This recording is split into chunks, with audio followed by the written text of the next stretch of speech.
This is the Immersion Podcast of Mount Vernon Baptist Church in Raleigh, North Carolina. Thanks for joining us for this special series of episodes, What God Has Done, with Pastor Shannon Scott, his 57 years as a pastor. Hi everyone, it is a pleasure to be with you once again on the Immersion Podcast, and it's my great pleasure to once again be sitting across from Pastor Shannon Scott. Hello, Pastor Shannon. Good morning. It's so good to be here again with you, brother. And I know everyone's response to having you here, I keep forgetting about this, but now, there we go. Just to be able to hear from you, we've gotten a lot of good feedback from people. If you're enjoying this podcast, send us a note, podcast@mvbcraleigh.com, and we'd like to hear from you.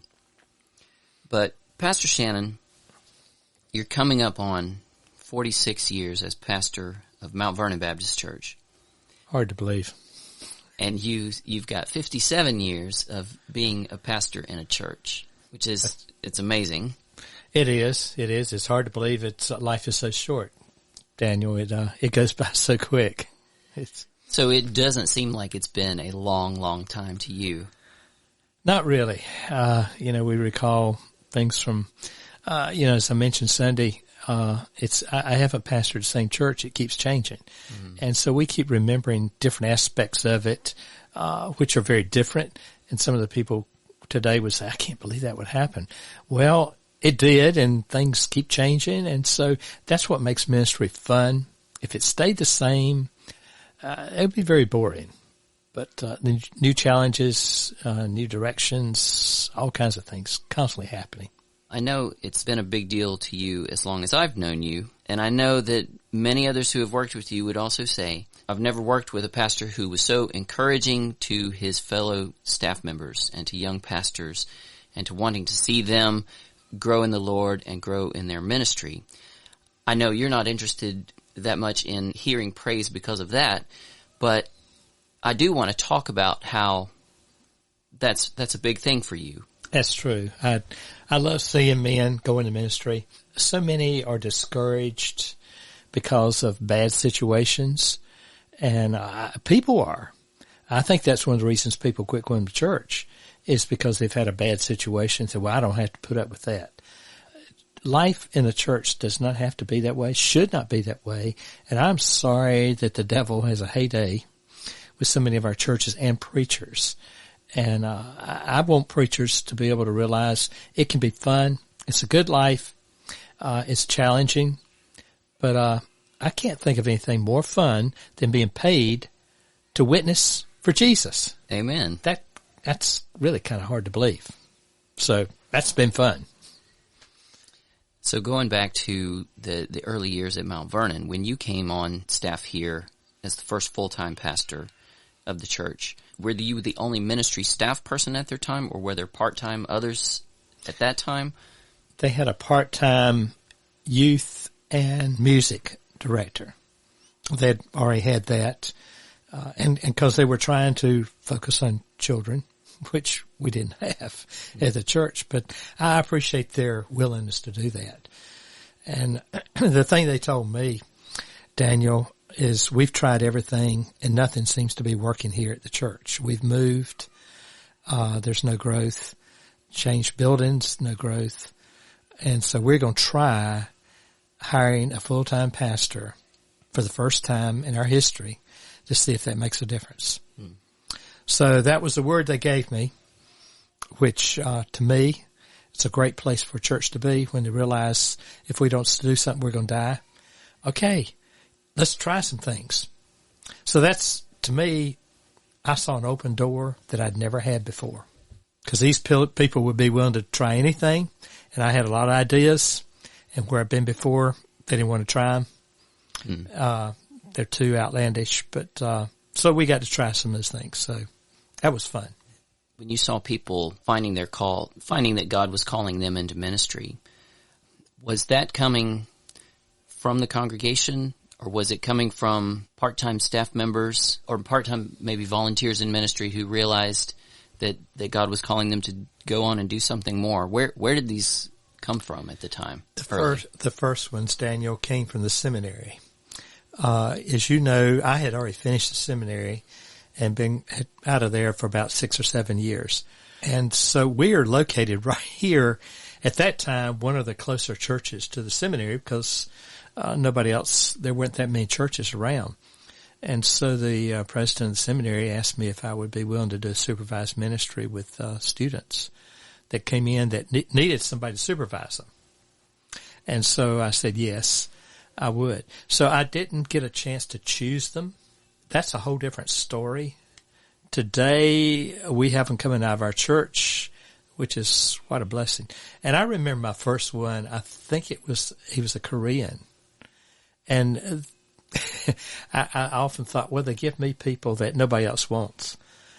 Well, he had a hard time speaking English, and I had a hard time, I couldn't speak Korean at all. And he came in, and I will say with each student, I've learned probably more than I've taught, but I shared with him. He came out of Korea, where they had a great, great big church over there. And I'll never forget this guy. He said, I'm going to pray for you that God will make 1,000 people come to this church. And we were running maybe 40 people that time, and I thought, well, that's not one of my goals. But I said, you pray it if you want to. And, I tried to share with him. I had him to preach. And, oh, my goodness.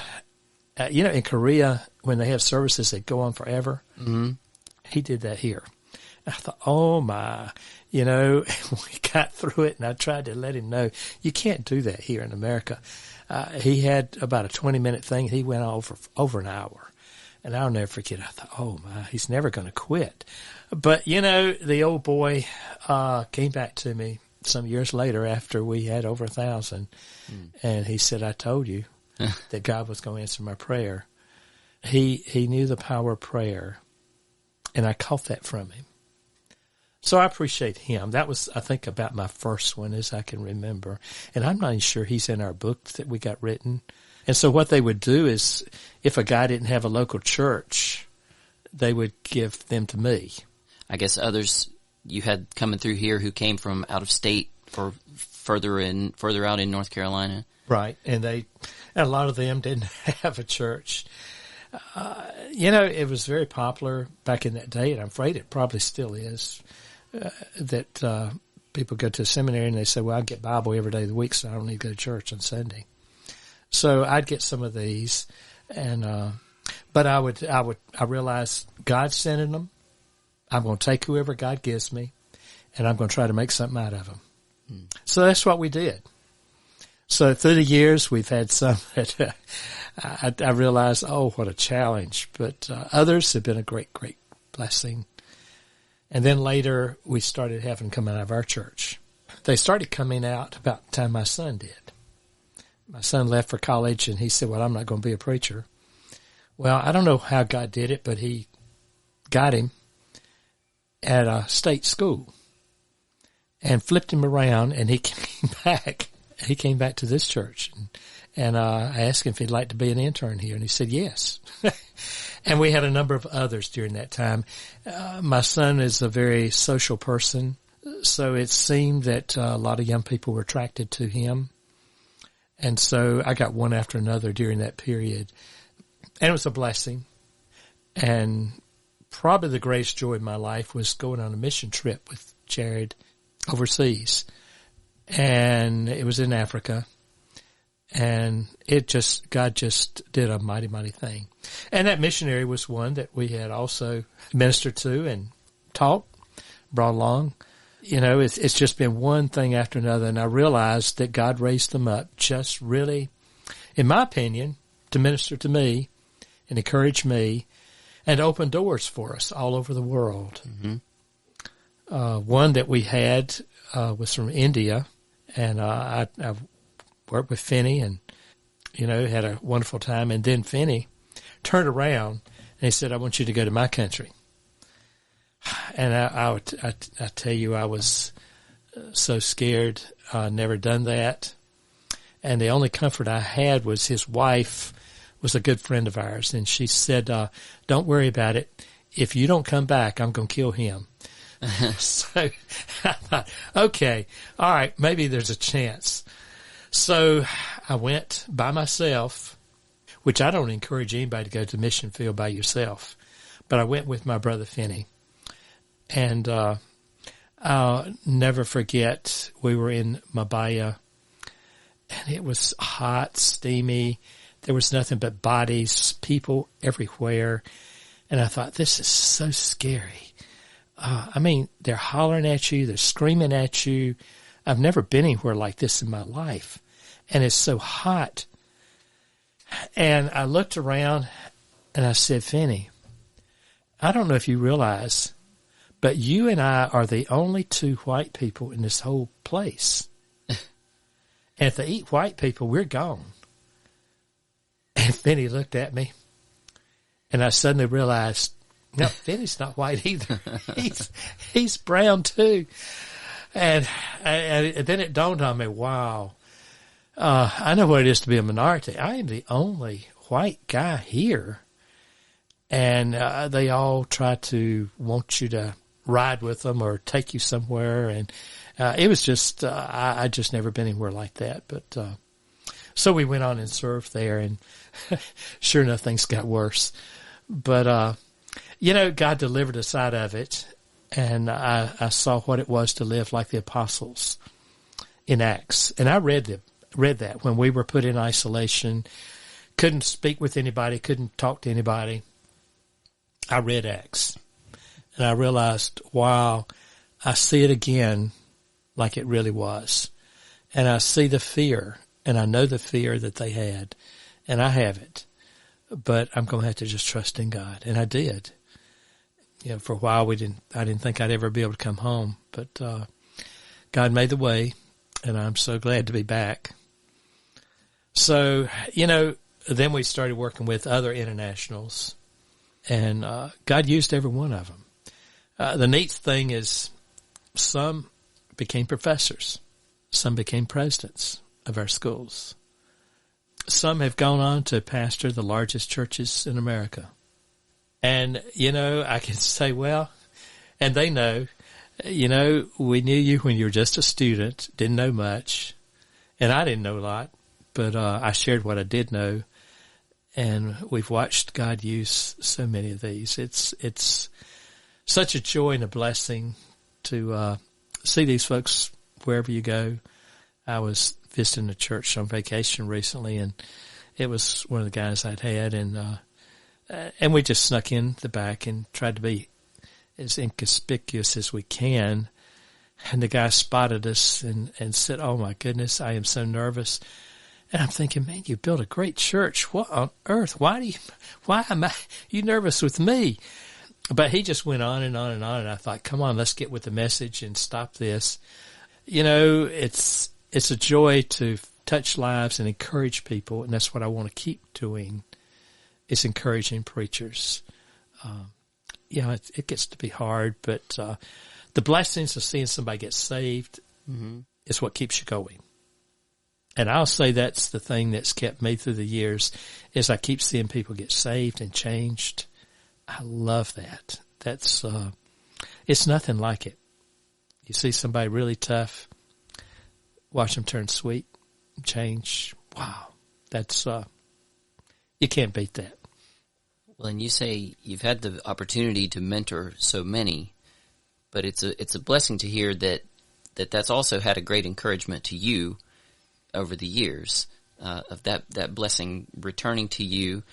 And then I know it's also one of the reasons why your current pastoral intern went to the State Baptist Convention with you, and he mentioned that everybody knows who Pastor Shannon is.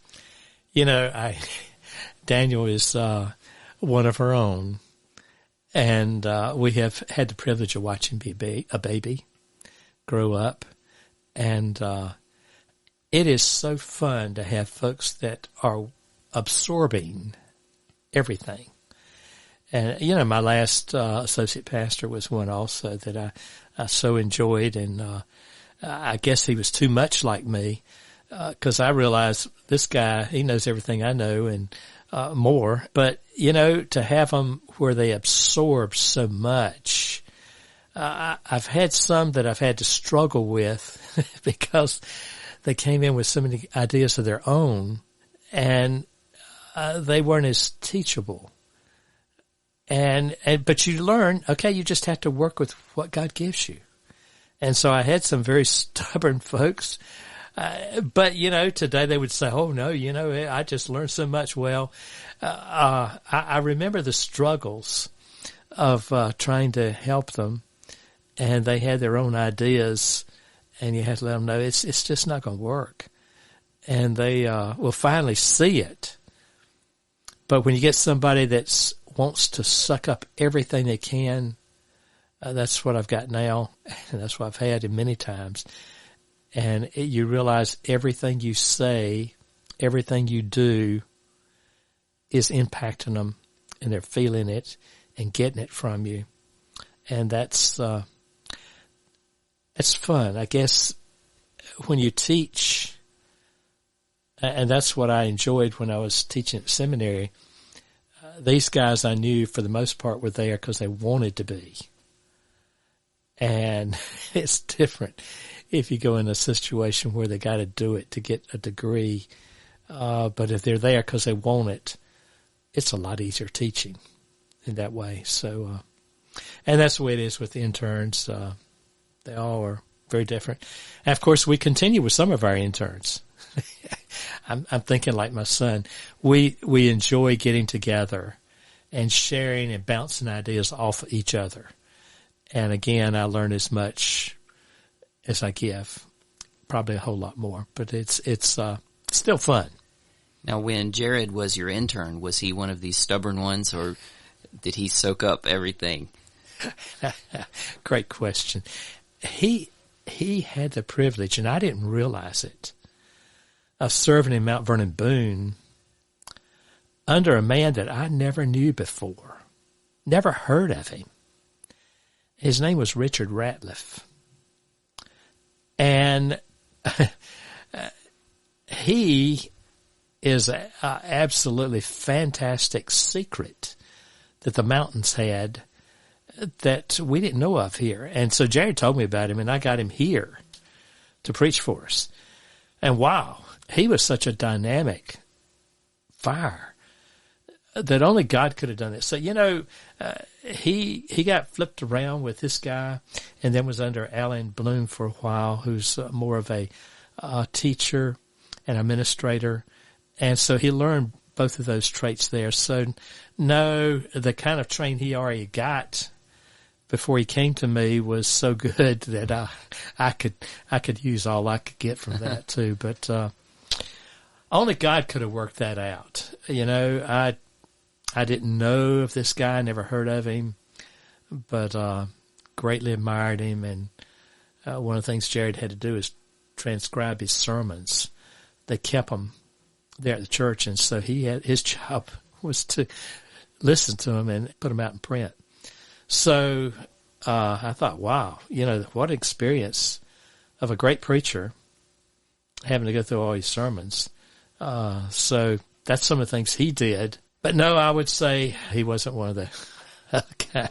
So in those days, Daniel, we had a lot of students here.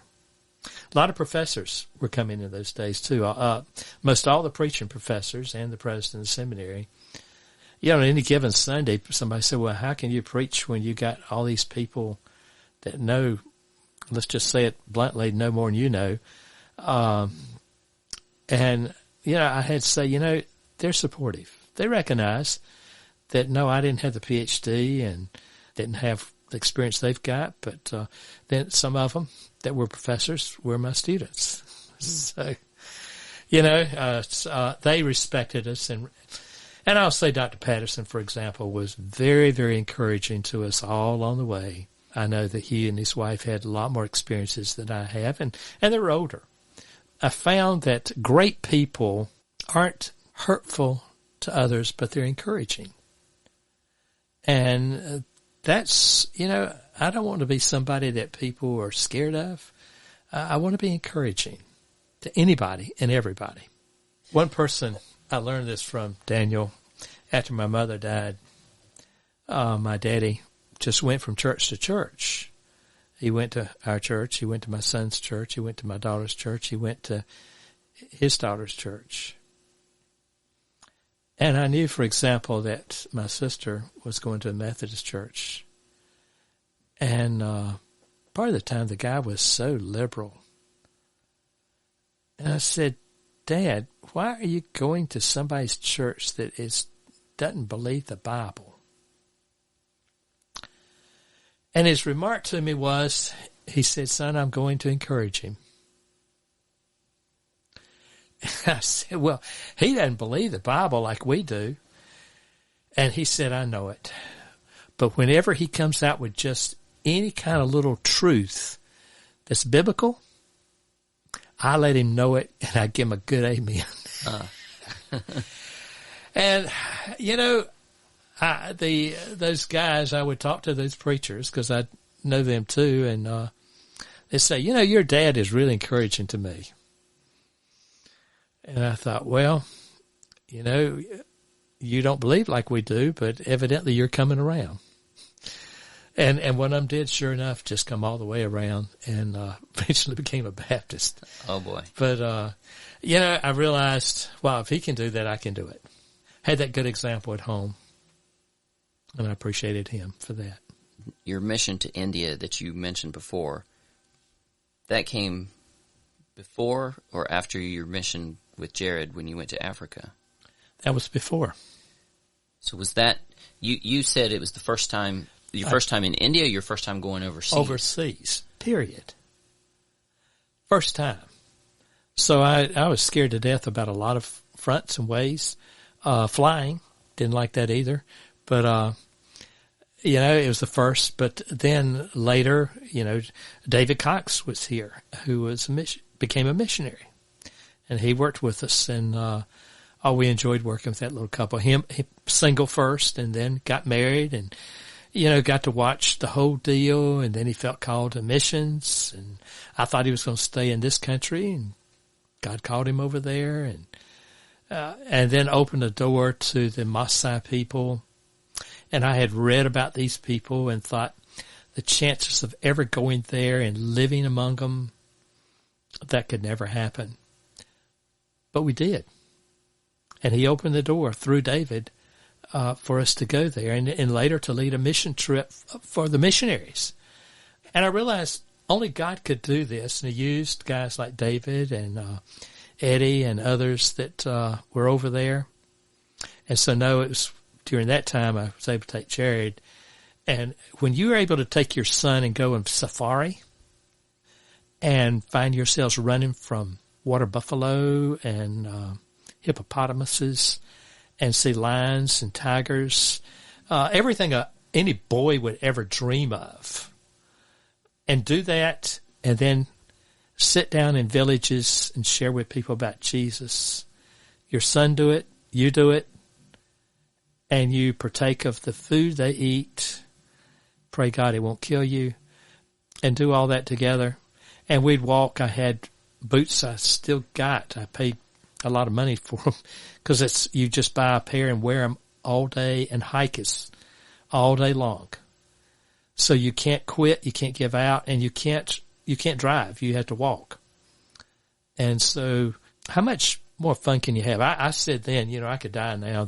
I'm happy. And it was a great time that we both never forgot. I got to go again, and my wife got to go, which was, I thought I'd never get her to do that, but she absolutely loved it as well. And then people ask me, so what countries? I just say, look, I've been all over the world, and it's too many to count. Part of my mission, I know some people just keep going the same place over and over, and I understand, but I felt like mine was to just go all over the world. Many of these different places, different countries you've been, was somebody there that had been here previously in most of those or some of those? Yes. Most of them had been somebody I met. Like we had M.A. Thomas come here to the church, who I didn't know, but he somehow heard about us and that we had been to India and came here. And I'll never forget, I said, I'd already been in trouble once in India. And I remember he came into my office and he said, I want to talk to you. And he said, God told me that you need to be in Jaipur, where I am, and I want you to come. And I'll never forget, I was in my office and I said, I've been to India and I don't want to go back. They tried to kill us there, and I have no interest in going back. And he said, well, God told me to call you to come. So we had some others in our church who answered the call too. So I went. And that's how that one came. A whole different area. It was hundreds of miles where I was before, and I thought, okay, maybe I'll be all right. We weren't. It got in trouble again. And this time the head sheriff of the area said to MA, there's not going to be preaching today. If it is, it's going to be a funeral. MA looked over at me, great old big giant man, and bold as I've ever seen in my life. And he said, come on, Shannon, they can't do anything but hang us, so let's go. And I'm thinking, oh my, here we go again. And I had a number of sermons ready. And as we were walking to where we were going to preach, I thought, well, none of these sermons are going to be fit for my last sermon. So I came up with another one. I thought, okay, this is going to be it then. This will be my last sermon. So I preached, and a big crowd. I mean, it's thousands of people. And I thought, maybe, just maybe, I'll be able to get away. And it was over, and I was hoping to get back to the hotel as soon as I could, but I couldn't find my driver, and the people that came with me, they're white. I thought they'd stand out, and I couldn't find them. And so there was nothing to do but go into the office where they had there and just wait. And I waited and waited and waited and thought, well, they forgot me. And then I found they came to the place where I was, and they said they're searching the hotels and they can't find you. They're trying to find you. And I realized, wow, Lord, I have been so disgusted because I'm having to sit here and wait. And I realized waiting kept them from finding me. So, I have to wrestle with myself. There's frustrations I had, and I realized, well, yeah, my frustrations, God was doing something, and I just don't like God to be slow. But, God protected us, and the time we got back to the hotel, they had give up and left. Next day he found me, but I tried to stay in a crowd so that maybe he couldn't take me away, but he spoke to us and gave us a warning, and we were able to get home safely again. That was about how many years ago? Or what decade were you in? Early 2000s, I'd say. And so, yes, I've been back, and I've been back to both places, and many other times, and fell in love with it. Tenkasi is another area that we've gone to. It's south. Absolutely love the area and love the people. Love to go there. I just know that what has sprouted from those initial trips has been great ministry partnerships of having people from there come and be a part of our ministry here, taking that back to preach the gospel and teach the gospel back in their home. I got a little video yesterday sent to me from Tenkasi, India. Little Aiden. If you remember in Bible school, we had a number of missionaries that were here, and their children got saved. Little Aiden is standing up before the baptismal pool, I guess this week. And they asked, so when did you get saved?